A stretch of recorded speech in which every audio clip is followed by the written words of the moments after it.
Hi, and welcome back to Thone's 1 Peter Nibbles, number 125, for Well and Peace, part 204,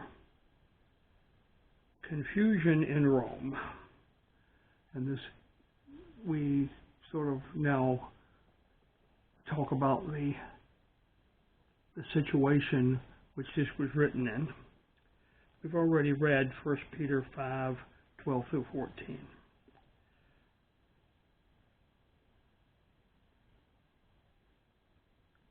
Closing on the other servants. Why is this in the Bible? The comparison of Rome to Babylon, communications, understanding the severity of the opposition, and the application to me.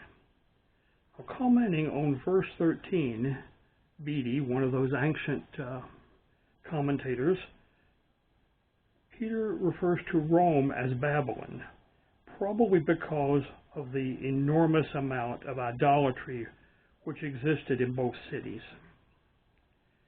In the midst of such confusion, the church shone out in spite of its poor and primitive condition.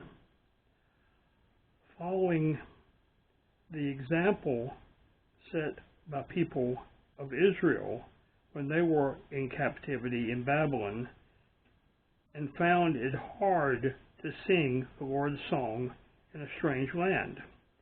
Peter therefore encourages his hearers by telling them that the church is in Babylon, that it is in a sea of troubles.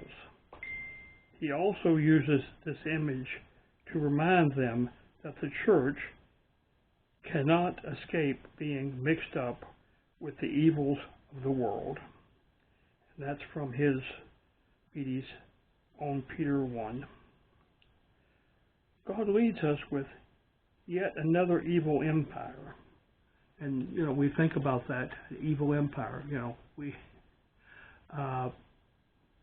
can think of many empires over the years that have been evil, but we're really comparing Babylon, where the Jews were resigned to stay for a while, with Rome, which is the place where the church really, it's really where the church's history began, in a certain sense, that it was fairly easy going until they got to accept that they were in Roman controlled territory for most of the time. My response is, Lord, thank you for thinking of us, your servants, in these times of great distress. And we have to really believe that if we are being suffering servants, as we talked about last time,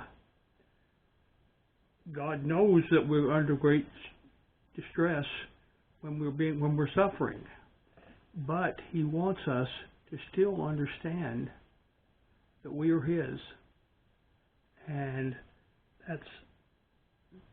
that's more important than anything.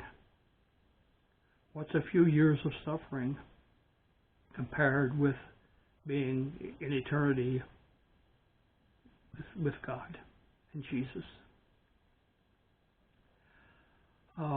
We'll talk to you next time.